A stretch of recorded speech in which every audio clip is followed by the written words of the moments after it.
Finally লোৱাৰ and upper স্কুলৰ যি ৰেগুলাৰ টিচাৰ পষ্টৰ বাবে অনলাইন এপ্লিকেশ্যন ষ্টাৰ্ট হৈছিলে তো সেই এপ্লাই যিসকল কেণ্ডিডেটে ছাকচেছফুলি ছাবমিট কৰিছিলে তেওঁলোকৰ ফিজিকেল ডকুমেণ্ট ভেৰিফিকেশ্যনৰ নটিচ আহি পৰিছে।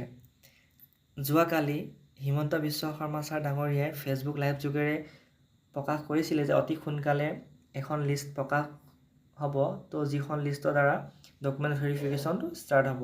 তো আজি 19/3/2025 অৰ্থাৎ আজি এই লিষ্টখন উলিয়াই দিলে ডাইৰেক্টৰ অফ এলিমেণ্টাৰী এডুকেশ্যন ফালৰ পৰা।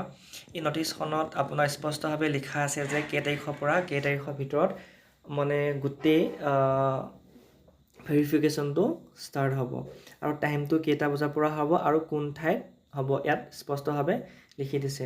আৰু তলফালে আহিলে আমি দেখা পাওঁ যে এবাৰ ডকুমেণ্ট ভেৰিফিকেশ্যনখিনি দুটা ফেজত অনুষ্ঠিত কৰিব।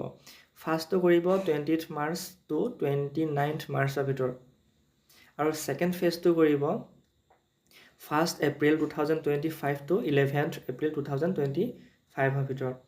আৰু তললৈ যদি আমি আহোঁ দেখা পাওঁ যে the list of candidates for the first phase of physical documents verification is appended below' list of candidates. মানে এই যিসকল কেণ্ডিডেটৰ ইয়াত আপোনালোকে নামটো পাব এইসকল অনলি ফাৰ্ষ্ট ফেজৰ বাবেহে। ছেকেণ্ড ফেজৰ বাবে আপোনাৰ ছেকেণ্ড এখন নটিচ আহিব আৰু যিসকল কেণ্ডিডেটৰ সেইখনৰ নাম আহিব তেওঁলোকে তেতিয়াহে যাব লাগিব, এতিয়া নহয়। তো যিসকলৰ নাম এতিয়া বৰ্তমান অহা নাই তেওঁলোকে চিন্তা কৰিব প্ৰয়োজন নাই, ছেকেণ্ড লিষ্ট আৰু এখন আহিব। তো আপোনালোকৰ ইয়াত চাওক ৰেজিষ্ট্ৰেশ্যন নম্বৰ লিখা থাকিব, কেণ্ডিডেট নেম আৰু ফাদাৰ্ছ নেম, তাৰ লগতে ডেট, টেবুল নং আৰু টাইমটো থাকিব। তো আপোনালোকে এইটো মিলাই ল'ব কোন তাৰিখত মাতিছে, কোনখন টেবুলত আৰু কোনটো টাইমত, তাৰ মতে আপোনালোকে সেই উপযুক্ত যিটো ভেনু লিখা আছে ৰহিকা Assam agriculture university international guest house Khanapara Guwahati, তো সেই ঠাইত আপোনালোকে যাব গোটেই ডকুমেণ্টবোৰ লৈ আৰু সুন্দৰভাৱে ডকুমেণ্ট ভেৰিফিকেশ্যনটো কৰি আহক।